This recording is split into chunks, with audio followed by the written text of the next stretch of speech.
What's going on, Nerd Nation? Welcome back to another episode number 21 of the Comic Book Nerd Nation. I'm Fox2. Today we're here with DePirate, Hey guys. Topher, Coming to you from an undisclosed location. and for an unfortunate reason, which we can also not disclose, the whole F and Brian was not able to be with us this week, so deal with it. Sorry. Okay, so let's jump right in and talk about what you've been reading. Topher, let's go with you first, man. Oh boy. Let's see here. So I told you guys a while back that I was doing a quest to read the entirety of the X-Men from day one till present time. I still am on that quest, but I've taken a Memento style time jump here, and I decided that I wanted to be current on the stuff that's coming out now, so that we can talk with you guys a little bit about it. So I jumped forward a bit and I started reading, and I decided that I was going to start from Schism, X-Men Schism event, and then go through Avengers versus X-Men, and then read all the current stuff. So. And then I'll go back and fill in all the spaces in between that I missed along the way. So I read Schism.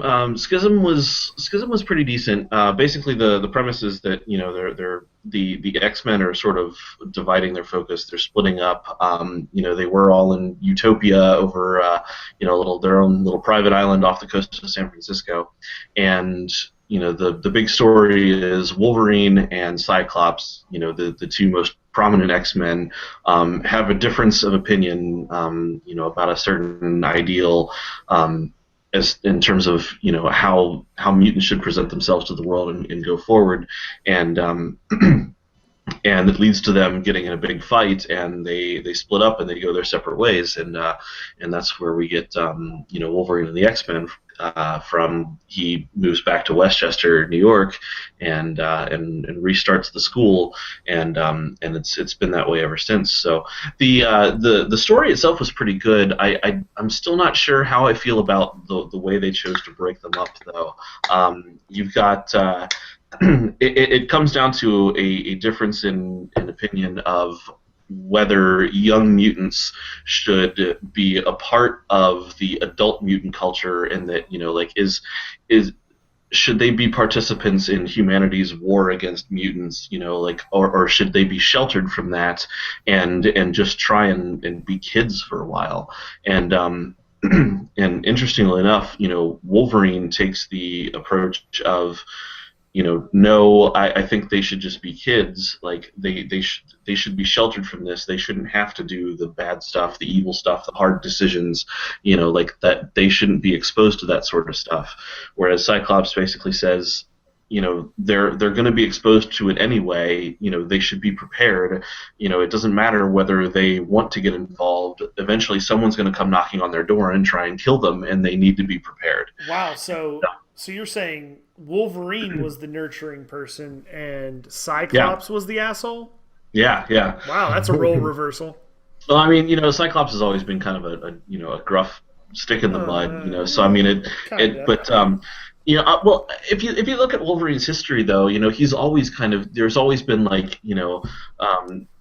character that normally a young female character that he's kind of taken under his wing and taken parental interest father figure, early on, even back in the 70s, it was Kitty Pryde, and then it was Jubilee, in the early 90s, and then so I mean he's always kind of had that that mentality of protecting people, like his extended family, has always been very important to him, and he always wants to be the one who has to get his hands dirty. If he can save everyone else in the world from ever having to do a bad thing That's again, true. then he's the guy to do it.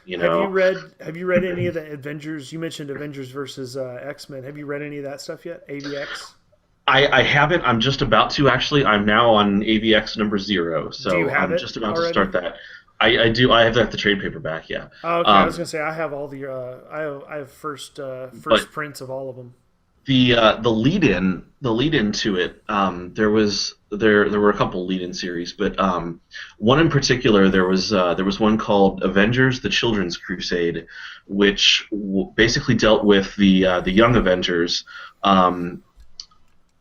trying to find what happened to the Scarlet Witch after she went crazy and depowered all the mutants on M Day, and I gotta say, it's hands down one of the best comic series I've ever read. The artwork was some of the best I've ever seen. It was absolutely phenomenal. The story was great. You've got appearances from, you know, tons of important people in the Marvel universe, and it just felt like, the entire time the gravity of the plot just seemed like, oh my God, this is where everything is happening. Like it was really well written, and basically Scarlet Witch has been missing since she went crazy, and everybody's kind of been looking for her because Cyclops and mutants want to bring her to justice for basically stripping millions of mutants of their abilities and leaving only less than 200 mutants alive in the entire world. The Avengers are looking for her because during the events of Avengers Disassembled, she ends up causing the deaths of three different Avengers because she's pissed off that she thinks the Avengers robbed her of her children. And she hasn't been seen since. So the Young Avengers, who are kind of like, I don't know if you know anything about the Young Avengers, but they started.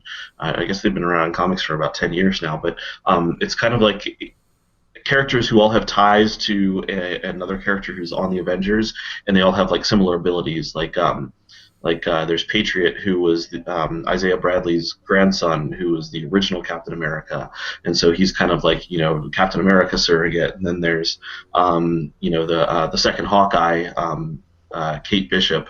But there's a lot of decent characters in there, and basically two of them, Wiccan and Speed, get the idea in their head that they might actually be in a weird comic sort of way, the spiritual children of Scarlet Witch, and they realize one has magic abilities, the other one is a speedster like Quicksilver. They look exactly the same. They're like identical twins raised in different households, and they say, hey, what if we somehow are the long-lost children of the Scarlet Witch? She went crazy thinking that we had been killed. We need to find her and let her know that we're still here. And so they go on this, escapade to try and track her down, and eventually go to Latveria and come into conflict with Doctor Doom, and the Avengers and X-Men both catch on that this is going on, and they're like, well, if you find her, then we want a piece of her. And so there's like these three separate factions all chasing her down and trying to find her, and everybody, some of them want to save her, some of them want to kill her, and when they finally find her, there's just this huge conflict that comes together, and like, what are we going to do? And it's so well written, it's extremely well drawn, and I gotta say it's one of the most enjoyable series I've ever read. Nice. Pirate, what about you? What have you been reading this week? Well, with the soon-to-be release of Son of Batman, I went back and reread. That's out already, isn't it? Nah, May 6th it comes out. I had the privilege of getting an advance copy of it, so I watched it, and then I went back and reread the Batman or Son of Batman, the one by Grant Morrison, and it's a different take on it because the movie was a New 52 feel, but it was great. I mean, the movie was awesome. Probably one of the best films I've seen from New 52. The comic book is really good. It's collected from several different runs in the late 600s. So it's not New 52, but there's a really cool little side piece in it where it has where if Damian kills Batman, and he ends up taking on the role as Batman, but he's a completely different type of Batman. That's he in wears the books or in the movie? In the books. In the book. And he wears like a robe or a big like cloak. He's got the cowl still, but it's just, I mean, he doesn't have the emotion that Batman has when he puts into it. He just basically goes in, if people die, people die. He doesn't care. Right. So it's only like a one comic, like kind of a middle What if series. chapter. Yeah, and then it goes back into a different story with some older, kind of how Batman got led into it. He was in like a different league with like some kind of they looked like superheroes from the 50s. You know what I mean? They were just really playing. Like one guy was his name was Caesar. Another, and it's almost like an episode of. It's almost like watching the movie Clue, because they all meet back together again, and they're all years later. Batman's the only one who's been successful, and a murder happens. They're trapped on an island, and they have to try to solve it. And the villain is going through eliminating each one of them one by one, and it's really like watching the movie Clue. But Wonder Woman in the conservatory with the noose. yeah, Wonder Woman's not in it. Yeah, no. But it's pretty cool. And then it goes back into the actual storyline with, Son of Batman. So it's cool because there's a couple extra bonus chapters in there that kind of break up the story. Because, it's a really thick book. It's That's what she said. The thickest trade I had. No, she didn't say that. But it's definitely the thickest trade I have out of all of them. So, but it's good, and like I said, the film is definitely amazing. Anybody, when it comes out, definitely watch it. It's New 52 is the best one. It's at least for Batman too. I don't know. Some people say Flashpoint might be the best, but Flashpoint's I think pretty good too. Yeah, I think Son of Batman is definitely the best. Oh yeah, we'll have to check that out when it comes out. As far as myself, what I've been reading, I got this book here, the greatest Batman stories ever told, and that's going to be backwards on the video. So, oh well, deal with that. It's like a compilation of older Batman stories from the early Bob Kane stuff through the Denny O'Neil and Neil Adams stuff.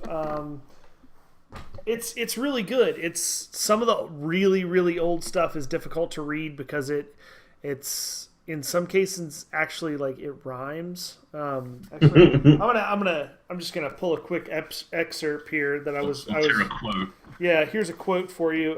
Story time with Fox 2. Yeah, story time with Fox 2. Gather round, children. Gather round. So it's a panel where Batman and Robin have leaped off of a rooftop after the Penguin that's floating down gently by his umbrella, and Batman says, "Quick as a wink, we'll have you in the clink." And then Penguin, who's supposed to be like the most intelligent of criminals at this point in time, follows up with, "But I'll be out much sooner than you think." And so it's very like at times very nursery rhyme esque in some of the really old stuff, but it's pretty neat to see where the characters were then and where they've developed to now. So I enjoy reading some of the older stuff.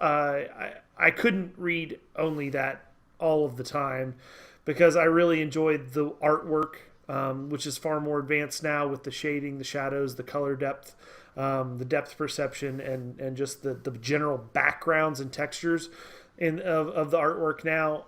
I really enjoy a lot of that. So I couldn't just read only like 60s and 70s comics, but it's really fun to go back and read some of that stuff as a supplement to your comic book diet, if you will. Did you like them with a bat? Did you like them with a cat? Right. Yeah, now you got it. You got it for sure. Did you lay by the bay or in a pile of hay? I don't know. I just may. When you read them all day?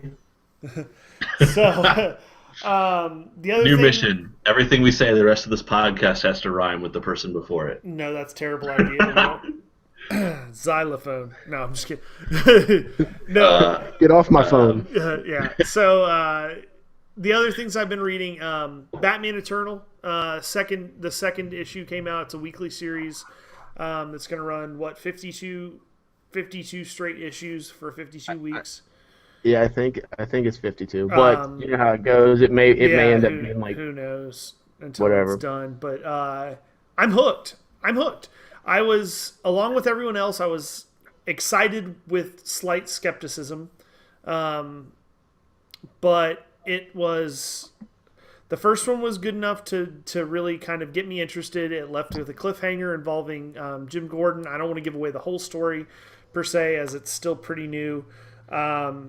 And That's since what I we've talked about before. still haven't read the first one yet, which is in the pile. Right. But the second one further piqued my interest because it carries along with the same storyline involving Jim Gordon, but you see some quick cameos to tease you that there are going to be many, many more characters in the Batman universe that are involved in this series. Catwoman, Red Robin, they're bringing back Carmine Falcone. So there's a pretty good amount of characters that we're all familiar with that are going to be involved in this weekly series. I think it's going to be good. I'm really looking forward to it. I will almost definitely at this point collect every single issue as it comes out. That's, it's. I end up buying comic books anyway. Every week I go and I'm like, oh, that looks good, I'll get that. Oh, that looks good, I'll get that. And I buy so many, but for some reason, knowing exactly how many issues something is going to run ahead of time and then calculating that up in my head, it's, oh my god, I'm sitting here looking at this price tag like $2.99. So if there's 52 of these, that's $3 a piece. That's $156. Oh my god, for one series, Yeah, I understand completely. They know how to really get you by the fucking wallet. The other thing that as I sit here with a stack of $3.99 issues from Marvel, that I've been buying for the last 2 years. What pisses me off about Marvel and the way they sell their new comics is you can get them for $3.99. You get them. Let me see here. $3.99. They're mostly $3.99. Well, to be fair, DC's most of theirs are $3.99 too. Okay. The regular Batman series is $3.99. Like here's a prime example. $3.99 for Captain America: Homecoming 1. All right, it's a very thick issue. Definitely worth $3.99 in weight. So then you got Punisher 4, okay, which is $3.99. It's about half the size of Captain America: Homecoming, but you get a digital copy. But they don't do that with every one. It's like when they run short, they just we'll just give them a digital code and they can get the same book for free. And it's like, dude, that sucks. You know what I mean? Like, because now I have 2 of the same book for the same price when I have 1 of the same price that's twice as thick. Yeah. Or you could look at it as, they only charged you half price for a double size issue. There's that too. Two sides to every. No, I don't like that one. Two sides to every coin. Or you can pay $10 half empty, for motherfucker. Half empty. Yeah. Oh no, wait, that one. Yeah, $10 $10 for the Deadpool wedding episode. The last thing which we all bought anyway. I did not buy it actually. You know what? This right here, the most important issue 27 in history of comics. I'm not sure that's very accurate because there's a Detective Comics number 27 that I think is a little bit more important than this one. Just saying. Probably. No, yeah, I think probably the appearance of Batman, the first appearance of Batman, is definitely more important than Deadpool getting married. Yeah. The new Detective Comics series number 27 just came out like a few weeks ago. I don't think it's that important yet. No, I'm talking about not the new one, the Detective Comics. The last thing that I've been reading this week was, and I have the variant cover, so it's blank, and I'm not going to open it up. Blank cover. It's called Hulk. It's the new series. They ended the Indestructible Hulk series. Thank God. I didn't like it. There was stuff in there that was brilliant, and then there was stuff in there that was just like, I love the character. I'm gonna buy the book and I'm gonna put it away and I'm not gonna read it. So I'm excited to see where they take. Well, let me rephrase that. I was excited to see where they were gonna take this. I bought the variant cover because I've got the regular one. Okay, here we go. Let's just show that. Okay, so there's the regular cover with Bruce Banner up at the top, holding his face, and the Hulk down at the bottom. It says, "Who shot Bruce Banner?" Because if you're like me and you follow the Hulk, the last issue of Indestructible Hulk, someone shot Bruce Banner in the back of the head twice. And in the first issue of the Hulk, which I'm not going to give away any of the spoilers, you walk through kind of what's going on with him, and basically, in a nutshell, I'm pretty disappointed as of right now. I'm hoping that next month it doesn't go the direction that I think it's going to go. But you know what? Fuck it. I'm gonna go ahead and open this up just so I can make Uh-oh. sure. Just so I can make sure that I say this right.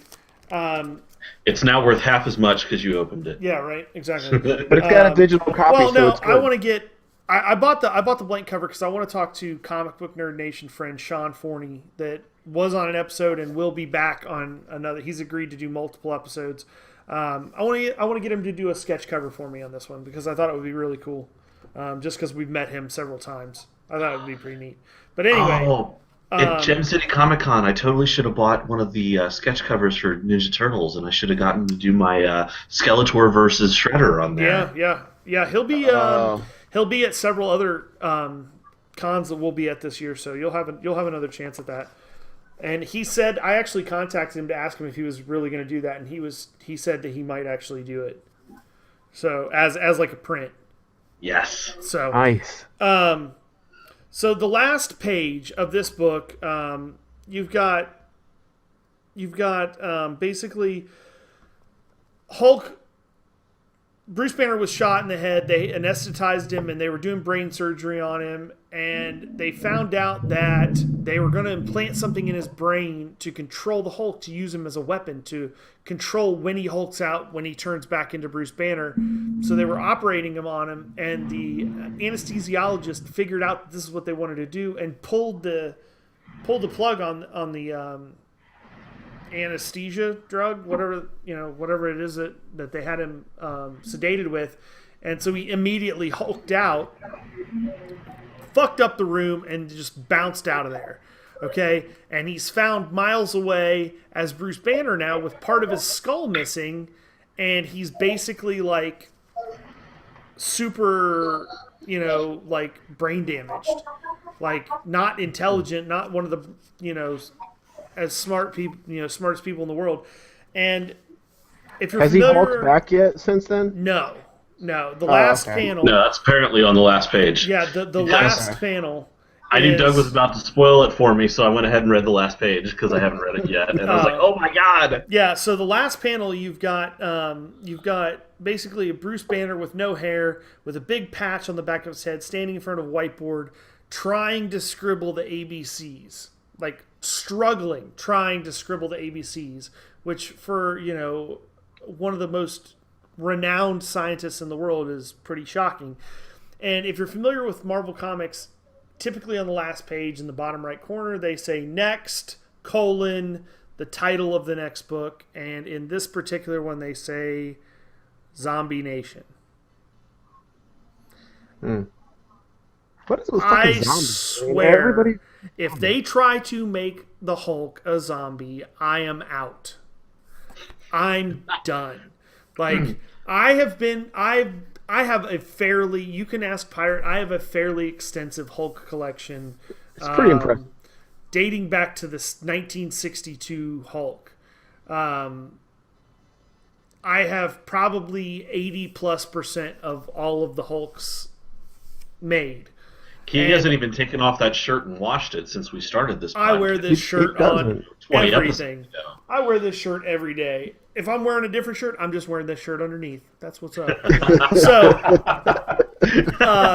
but no, in all seriousness, if they go that route and they try to make the Hulk a zombie, I'm done. Like, I'm gonna really, I'm gonna have to really, really struggle with whether or not it's worth my money every week or every month to buy the book.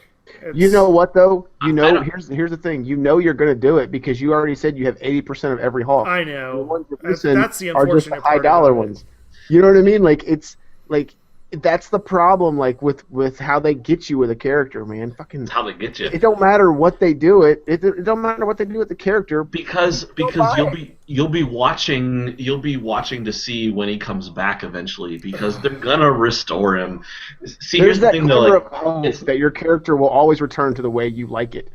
it says it doesn't say Zombie Nation. It says Zombination. Zombination is all one word. So it's like the making of him into a zombie. But zombie had a meaning before, Yeah. George Romero got a hold of it and did the whole, shuffling Walking Dead thing. Is a mind-controlled slave. Yeah, maybe it's just talking about him being a mindless person shuffling through life. I mean, and I hope that's it. I hope that's it. I really do.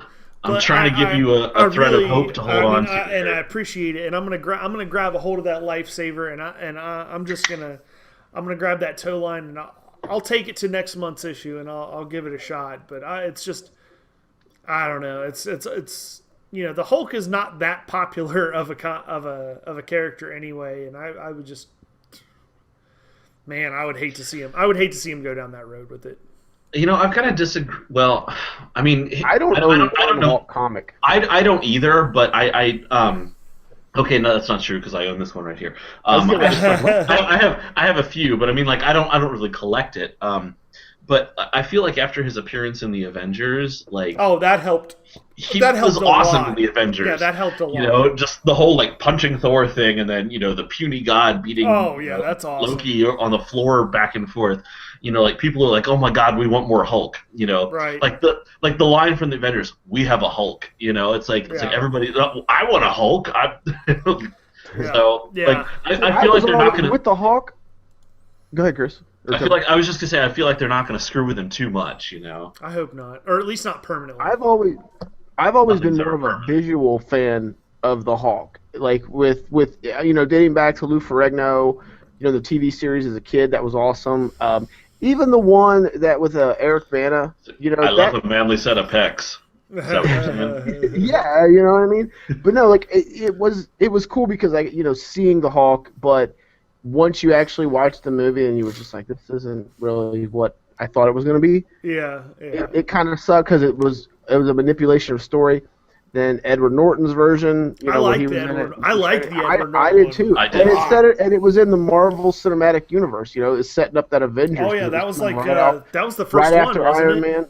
Or no? No, Iron Man was the first one. Iron Man was first. Yeah, Hulk was the yeah, second. because Tony Stark was at the post-credit scene talking to Edward Norton or Bruce Banner. But it was cool because that was also the ending of that one was like, oh shit, they may actually pull this whole thing together, and form an Avengers team. And because you still kind of didn't really know where they were going with it, because I don't even think they knew where they were going with it. That was the first crossover. That was the first crossover. It was the first time they had a universe. That's awesome. That makes me even that much more proud to be an Incredible Hulk fan. But so that's what's going on. That's what's going on in the Hulk world right now. So we'll see. I will obviously keep up with it. I mean, I'm sure, as you guys all know. So we'll keep you guys updated.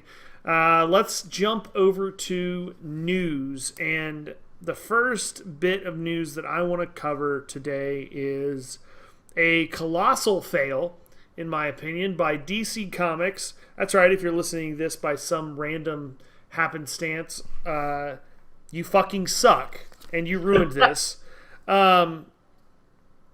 How do you really feel? That's not a collected. That's just Fox 2. No, that's fine. I'll totally. You can totally contact me directly, and I'll tell you how much you suck for doing this. But you've had a giant crossover event in Forever Evil, which has been incredibly successful, and everyone that I've talked to that has been keeping up with and reading the Forever Evil event has been really, really impressed with it. You've got Jeff Johns writing it, kind of driving the ship, and a lot of great artwork, a lot of great writing, and all the side stories. I personally have been picking up all kinds of fucking books on the sides of this thing, that Trinity of Sin and Justice League America and all these offshoots of the Forever Evil storyline, just to get as much. But DC happened to, for whatever godforsaken reason, feel that it was necessary to reveal the outcome of what was going to happen to Dick Grayson before the final issue of Forever Evil comes out, because they pushed back the last issue 7 of the Forever Evil series, and on their website or their Facebook or Twitter? I think it was somebody talked to some interview or somewhere in cyberspace. It was released that Dick Grayson. Now, however much Fox 2 hates DC, you all, including me, are about to hate Fox 2 just as much, because he's about to Tell us what it was. Because fuck everybody else. If my shit got fucked up, everybody else is going to, because I got all kinds of money wrapped up in this storyline. So, obviously, Topher's out. Dick Grayson is, they didn't come out and say exactly everything that was going to happen, but basically they told us that he's going to be a spy, he's going to be using guns, he's going to be a very Nick Fury-esque character. Dick Fury.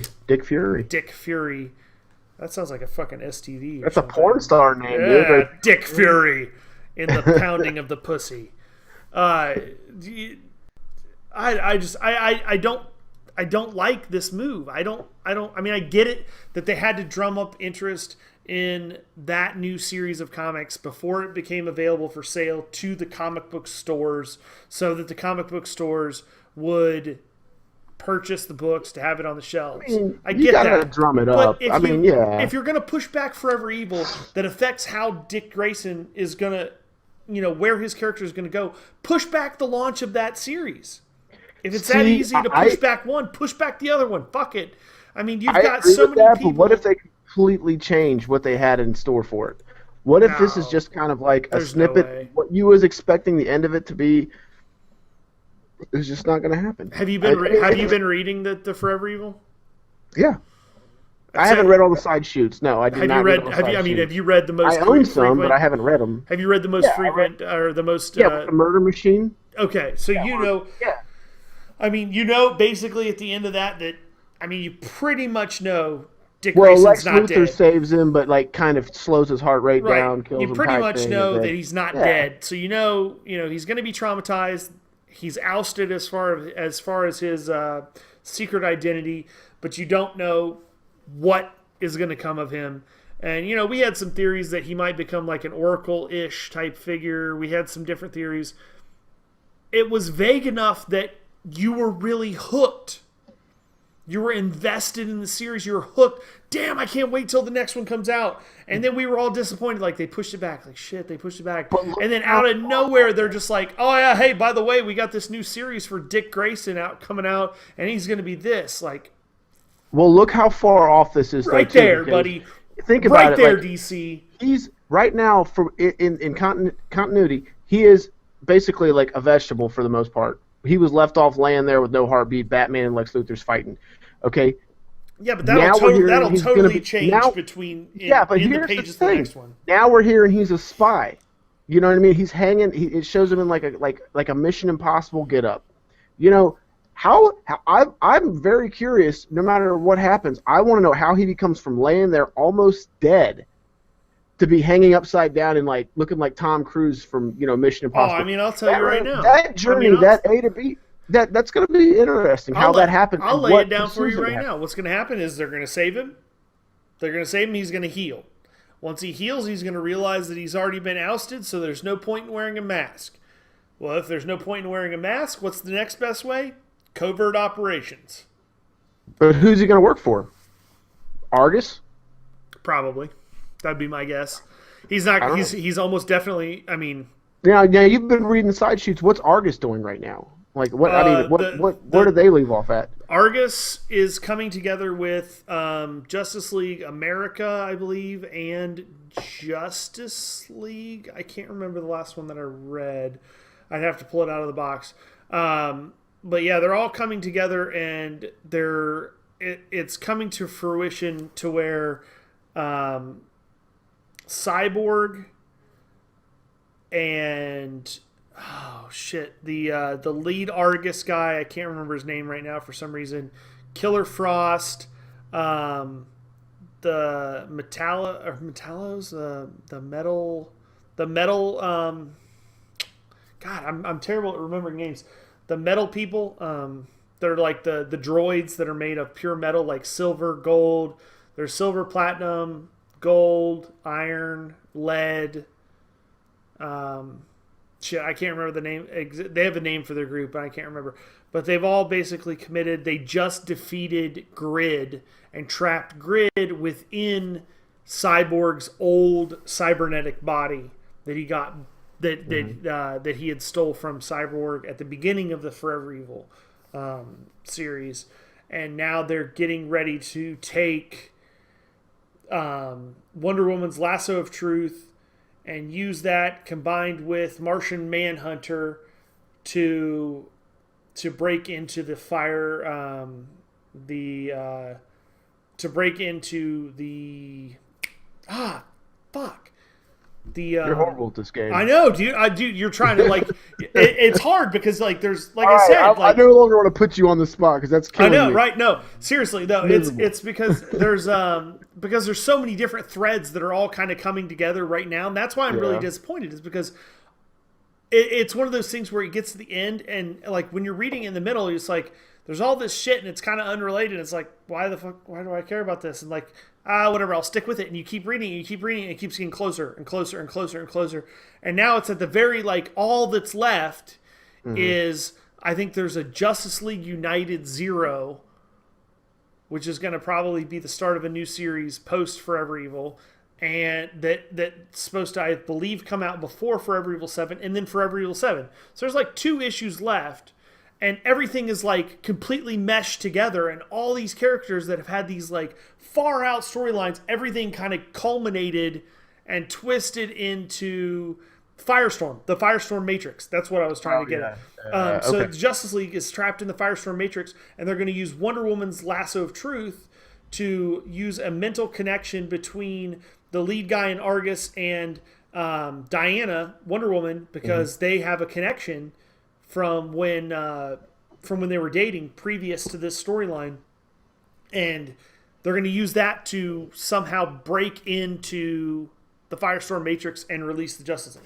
That's at least right now. That's the game plan.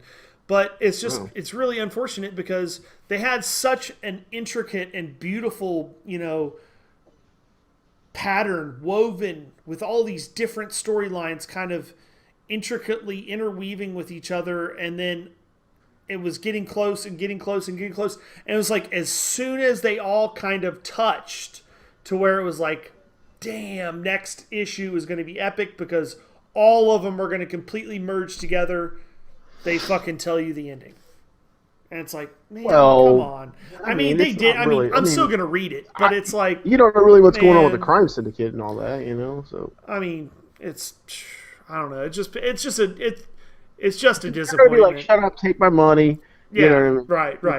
That's whatever. But let's get all right. Let's move on because we got to get Topher back in this because he's over there reading. I agree completely. Okay, next bit of news. Let's switch back over to Topher. Topher, what have you got? Anything for news? Drinking the Guinness there. Caught him. A mouthful of beer. That's what I got. Yeah. So a big thing I heard this week was apparently the director of the X-Men movies, Bryan Singer, has been accused of sexually abusing an underage boy, back in 1999 or something. Some guy when he was 17, apparently.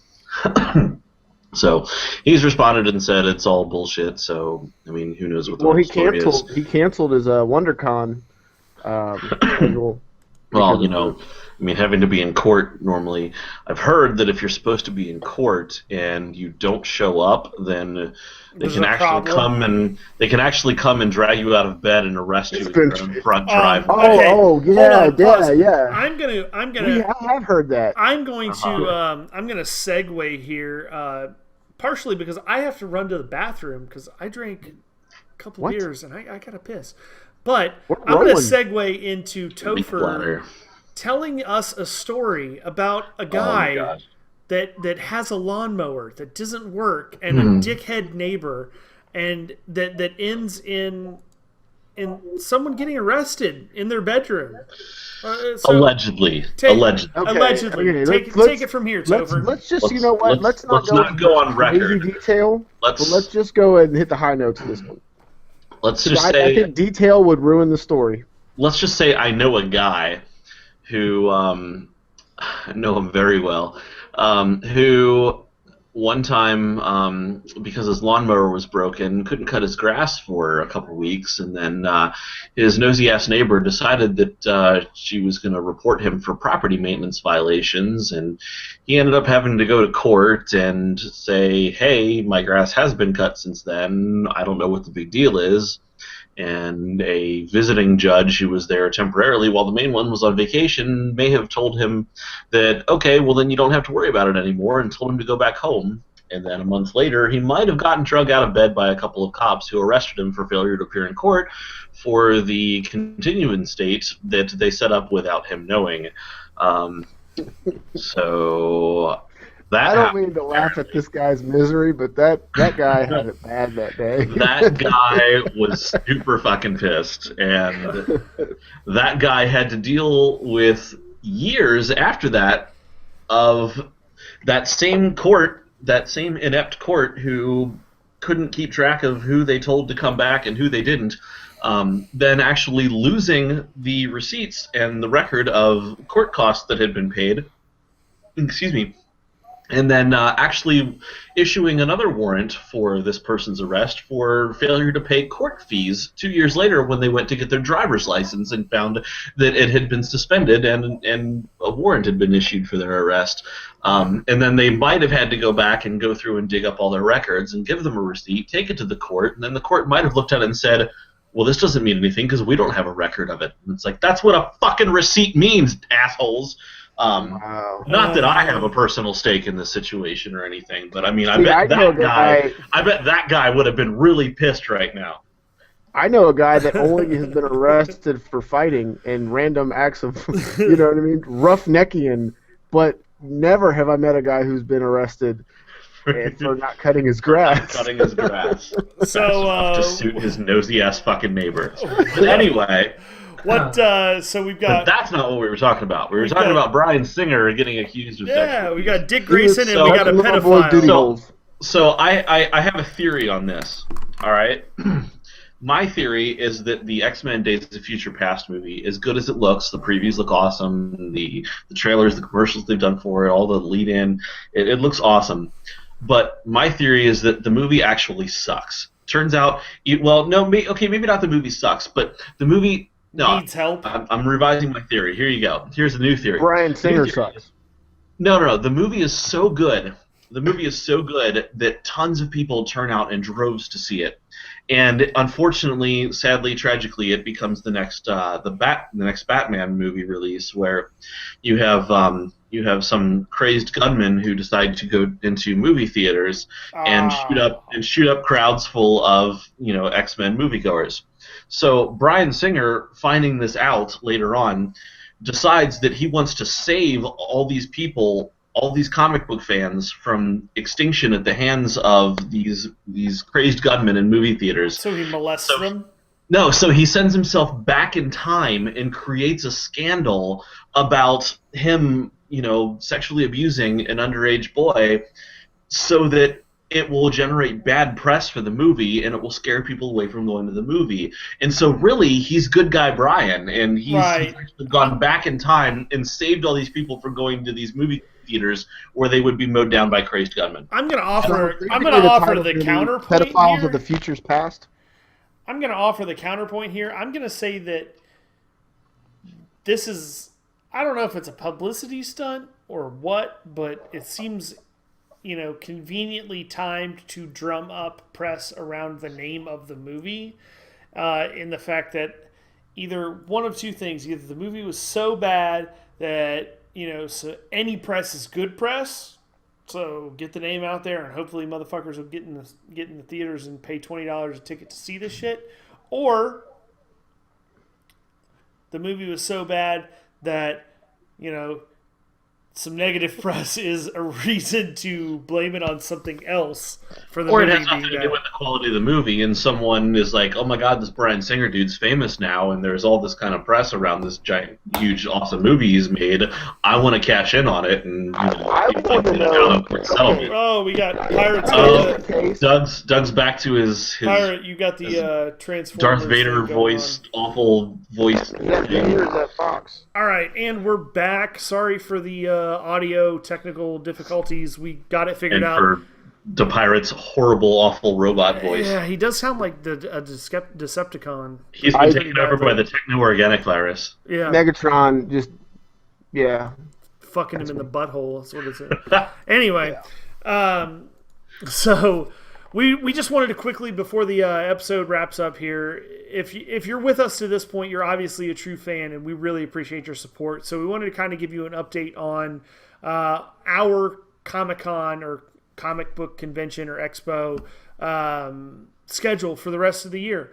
And obviously this is all tentative. We may add or subtract dates based on personal schedules, business schedules, things of that nature.